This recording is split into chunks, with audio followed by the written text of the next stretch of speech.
2019 पर्यंत माझा भगवा अशी जपमाळ करणारे उद्धव ठाकरे सत्तेसाठी इतके लाचार झाले आहेत की त्यांनी आता फक्त हिरवे झेंडे दिसू लागले आहेत। नरेंद्र मोदी, देवेंद्र फडणवीस आणि एकनाथ शिंदेंना उद्धव ठाकरे ज्या भाषेत बोलत आहेत त्यातून त्यांनी सर्व मर्यादा पार केल्या आहेत। अगदी नळावरच्या भांडणात दोन महिला ज्याप्रमाणे भांडतात त्या पातळीवर उद्धव ठाकरे आले आहेत। आता तर त्यांनी भगव्याला संघाचं फडकं संबोधून आपल्या अकलेचे तारे तोडले आहेत। महाराष्ट्राच्या जनतेसाठी भगव्याची किंमत काय आहे हे जर उद्धव ठाकरेंना समजत नसेल तर लोकसभा निवडणूक निकालात जनताच त्यांना घरी बसवल्याशिवाय राहणार नाही असं जनतेतूनच बोललं जात आहे। छत्रपती शिवाजी महाराजांपासून छत्रपती संभाजी महाराजांपर्यंत आणि स्वातंत्र्यवीर सावरकरांपासून हिंदू हृदय सम्राट बाळासाहेब ठाकरे पर्यंत भगवा हे एक अग्निकुंड होतं, त्यागाचं आणि शौर्याचं प्रतीक होतं। या भगव्याच्या रक्षणासाठी बाजीप्रभू देशपांडे, तानाजी मालुसरे यांच्यासारख्या हजारो मावळ्यांनी आपल्या प्राणांची आहुती दिली। त्यांच्या या बलिदानामुळेच रायगडावर भगवा डौलाने फळकत होता।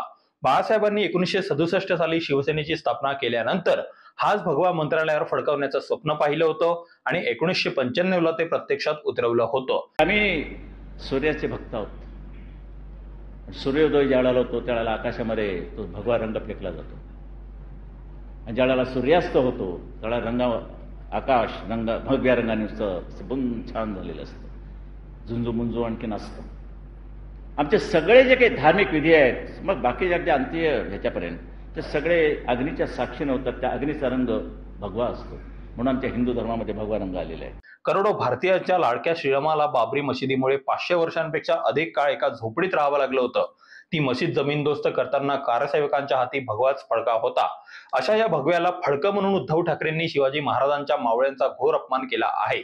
असं नाही तर आपले वडील बाळासाहेब ठाकरेंनी जे स्वप्न सत्यात उतरवून दाखवलं त्याचा अपमान केलाय। 2019 पर्यंत माझा भगवा अशी जपमाळ करणारे उद्धव ठाकरे सत्तेसाठी इतके लाचार झाले आहेत की त्यांनी आता फक्त हिरवे झेंडे दिसू लागले आहेत।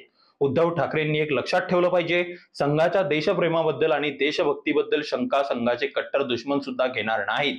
देश ज्यावेळी अडचणीत सापडतो त्यावेळी संघाचे स्वयंसेवकच जनतेच्या रक्षणासाठी धावून जातात। काँग्रेस पुढे लोटांगण घालून तुम्ही ज्यावेळी माझ्या तमाम हिंदू बंधूंनो, भगिनींनो आणि मातांनो अशी शिवसैनिकांचं रक्त उसळणारी भाषणाची सुरुवात केली नाही तेव्हाच खात्री पटली होती की एक दिवस तुम्ही भगव्याचाही अपमान करणार। त्यावर आता शिक्कामोर्तब झालाय।